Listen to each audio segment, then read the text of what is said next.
അണ്ണാ അവള് അവന്മാരാളാ വണ്ടി എടുക്കണ. അവന്മാരിപ്പോ എവിടെയുണ്ട്? വേറൊന്നിനും അല്ല, അണ്ണനും അണ്ണന്റെ കൂട്ടുകാർക്കും അവരെ ഒന്ന് പരിചയപ്പെടണമെന്ന്. സാരമില്ല, എവിടെ ഉണ്ടെങ്കിലും ഞങ്ങൾ തപ്പിയെടുത്തോളാം. പോട്ടെ, വരട്ടെ മോളെ.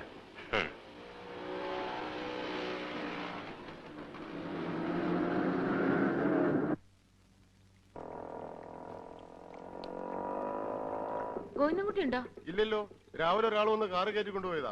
എന്താ? ഇനി അവരാരെങ്കിലും വന്നാ ഇവിടെ തന്നെ ഇരിക്കാൻ പറയണം. ഞാൻ ഉടനെ മടങ്ങി വരും. ശരി. ഗോവിന്ദൻകുട്ടി സാറിന്റെ ടൈം ബെസ്റ്റ് ടൈം. എന്റെ അമ്മേ! അയ്യോ അയ്യോ അയ്യോ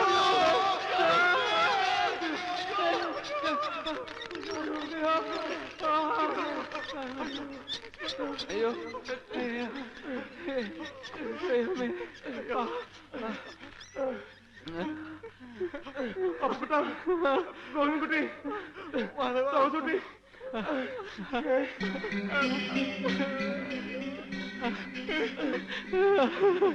ആരെങ്കിലും വരുന്നതിനും നമുക്ക് ഇവിടുന്ന് വേഗം.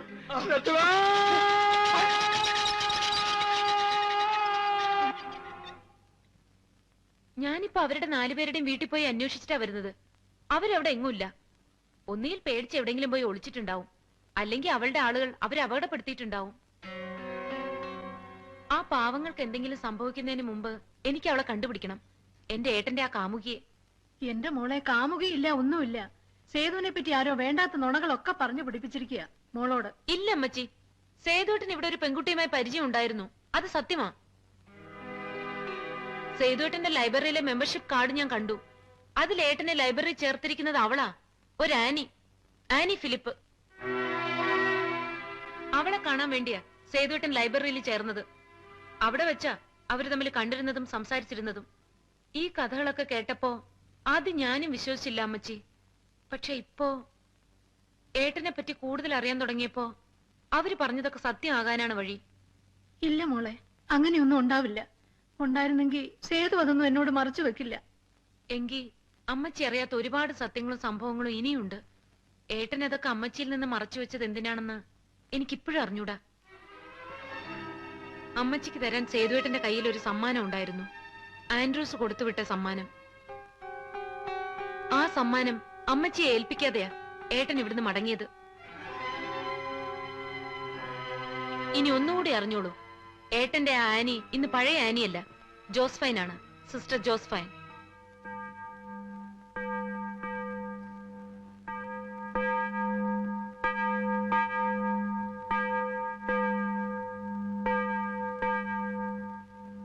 എക്സ്ക്യൂസ് മീ, എനിക്ക് സിസ്റ്റർ ജോസ്ഫൈൻ ഒന്ന് കാണണമായിരുന്നു.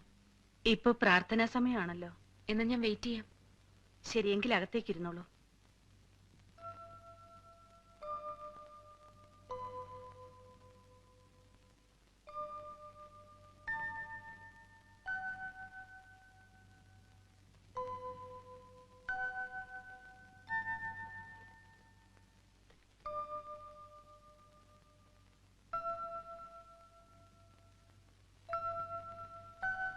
ആരാ?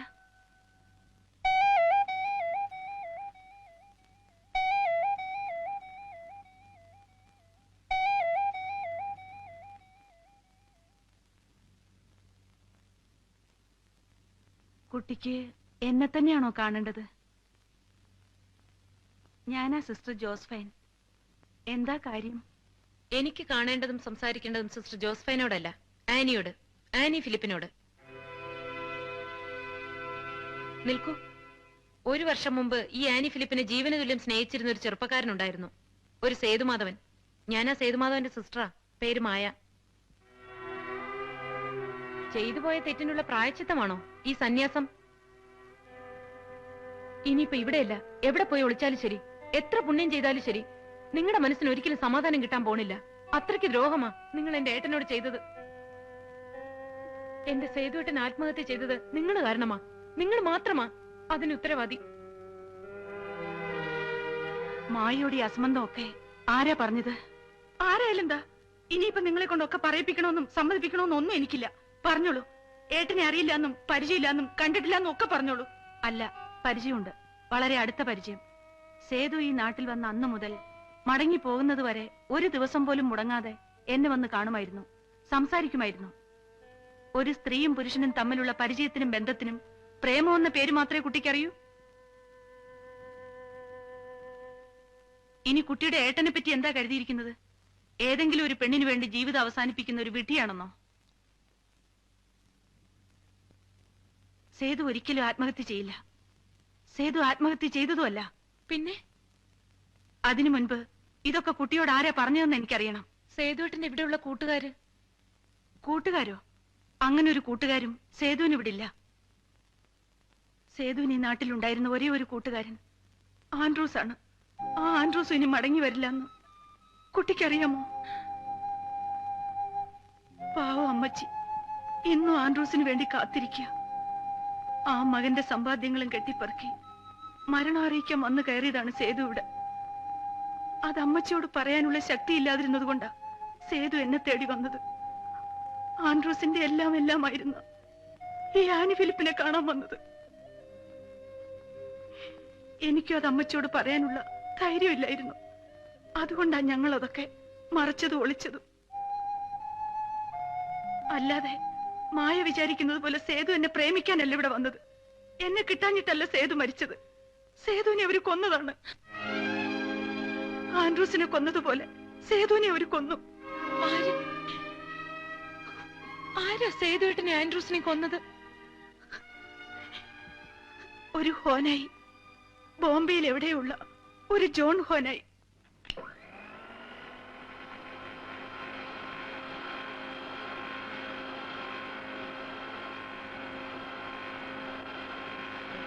എനിക്കൊന്നും അറിഞ്ഞൂടാ, എനിക്ക് ആരെയും അറിഞ്ഞൂടാ, എനിക്ക് സേതുവിനെ അറിഞ്ഞൂടാ.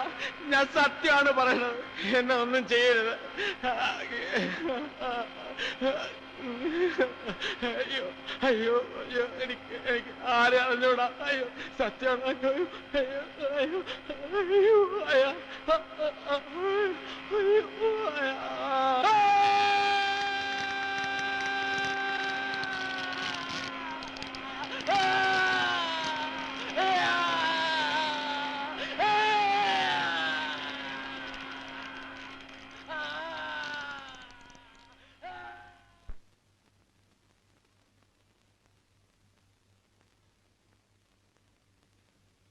ജോൺ ഹോനായുടെ അപ്പച്ചനും ആൻഡ്രൂസിന്റെ അപ്പച്ചനും ഹോങ്കോങ്ങിൽ പങ്കുകച്ചവടക്കാരായിരുന്നു. ഒടുവിൽ ഹോങ്കോങ്ങിൽ നിന്നും മടങ്ങുമ്പോ കച്ചവടത്തിന്റെ കണക്ക് തീർത്ത കൂട്ടത്തിൽ ആൻഡ്രൂസിന്റെ അപ്പച്ചന്റെ കഥയും തീർത്തിട്ട ഹോനായി ബോംബെയിലേക്ക് വന്നത്. അവിടുന്ന് ഇതിന്റെയൊക്കെ ആരംഭം. അന്ന് അമ്മച്ചി ആൻഡ്രൂസിനെയും കൂട്ടി ബോംബെയിലുള്ളതെല്ലാം ഇട്ടെറിഞ്ഞ് ഇങ്ങോട്ട് പോന്നു. അപ്പ ആൻഡ്രൂസിന് വെറും 10 വയസ്സേ ഉണ്ടായിരുന്നുള്ളൂ. പിന്നെ ആൻഡ്രൂസിനേക്കാൾ വേഗം വളർന്നതും വലുതായതും മനസ്സിലെ പകയായിരുന്നു. വളർന്നപ്പോ പകരം ചോദിക്കാനും എല്ലാം തിരിച്ചു മേടിക്കാനും ആൻഡ്രൂസ് ബോംബെക്ക് വണ്ടി കയറി. പിന്നെ 4 വർഷം, നീണ്ട 4 വർഷം കൊണ്ടാ ആൻഡ്രൂസ് പീറ്റർ ഹോനായിക്ക് വേണ്ടിയുള്ള കരുക്കൾ നീക്കിയത്.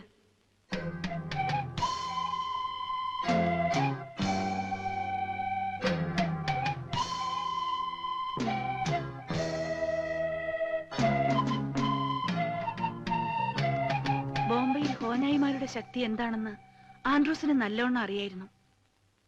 അതുകൊണ്ട് തന്നെ ബോംബെയിലെ മറ്റു വ്യാപാരികളെയും പീറ്റർ ഹോനായും തമ്മിൽ തെറ്റിക്കുകയാണ് ആൻഡ്രൂസ് ആദ്യം ചെയ്തത്. നെൽക്കക്കള്ളി ഇല്ലാതെ വന്നപ്പോ പീറ്റർ ഹോനായി തന്റെ സമ്പാദ്യങ്ങളും വാരിക്കെട്ടി മകനോടൊപ്പം നാടുവിടാൻ തീരുമാനിച്ചു. ആൻഡ്രൂസ് കണക്ക് കൂട്ടിയതുപോലെ തന്നെ സംഭവിച്ചു. പീറ്റർ ഹോനായും അയാളുടെ മുഴുവൻ സമ്പാദ്യവും ആൻഡ്രൂസിന്റെ കയ്യിൽ തന്നെ വന്നു പെട്ടു.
उधर देखो चलो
സേതു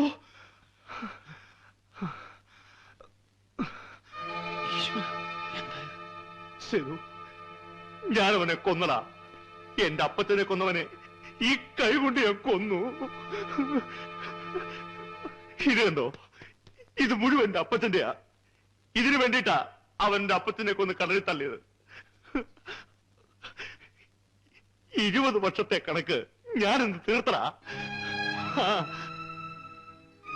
ഇനി എനിക്ക് എന്റെ അമ്മച്ചിയെ എടുത്തു പോണം അമ്മച്ചിയെ പൊന്നുകൊണ്ട് പൊതിയണം നോട്ട് കെട്ടുകൊണ്ട് തുലാഭാരം നടത്തണം അപ്പച്ചൻ ആഗ്രഹിച്ച പോലെ എന്റെ അമ്മച്ചിയെ തമ്പുരാട്ടിയെ പോലെ എനിക്ക് വാഴിക്കണോടാ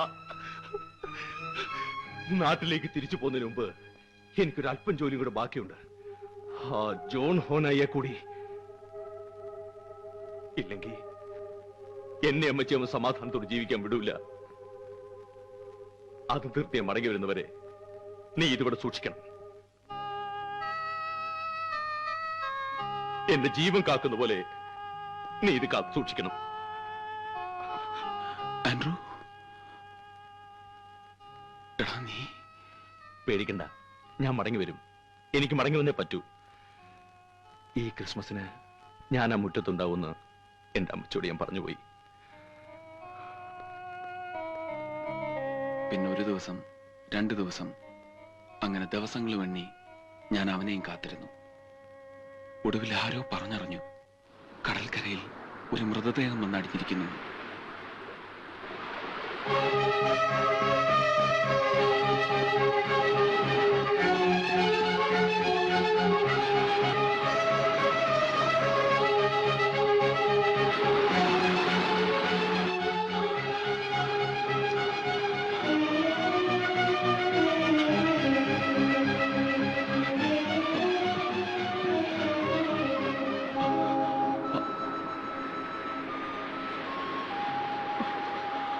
ശരി ഞാൻ മടങ്ങി വരൂടാ എനിക്ക് മടങ്ങി വന്നേ പറ്റൂ ഈ ക്രിസ്മസിന് ഞാൻ ആ മുറ്റത്തുണ്ടാവുമെന്ന് എന്റെ അമ്മച്ചോട് ഞാൻ പറഞ്ഞു പോയി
ആരാ അത്?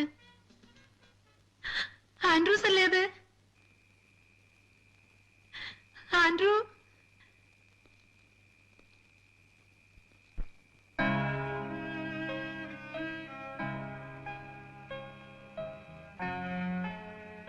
ദൂരെന്ന് നടില് കണ്ടപ്പോ എന്റെ ആൻഡ്രൂസ് വന്ന് നിൽക്കുന്ന പോലെ തോന്നി. ഞാൻ ആൻഡ്രൂസിന്റെ അടുത്ത് നിന്ന് വരിക. കൂട്ടുകാരനാ സേതുമാധവൻ. ആൻഡ്രൂസ് ആൻഡ്രൂസ് ആൻഡ്രൂസ് പറഞ്ഞു വിട്ടതാ.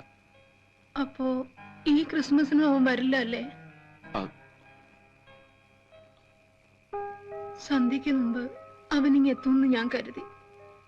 അവൻ ഇഷ്ടപ്പെട്ടതൊക്കെ ഉണ്ടാക്കി വെച്ച് കാത്തിരിക്കുകയായിരുന്നു, വന്നിട്ട് ഒരുമിച്ച് കഴിക്കാൻ. മോൻ വാ.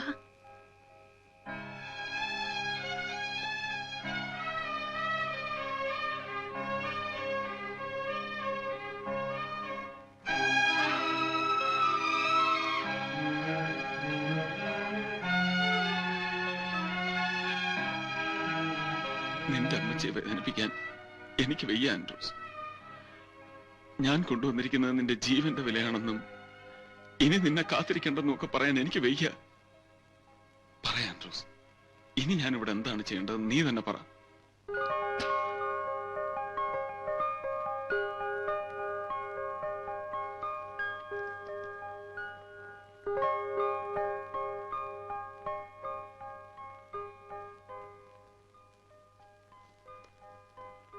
With love, Annie.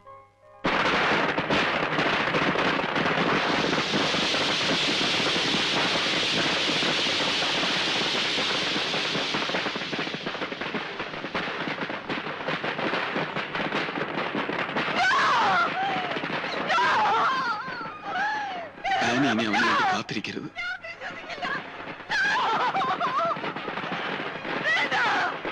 ആനി, ഞാൻ പറയുന്നൊന്ന് കേൾക്ക്.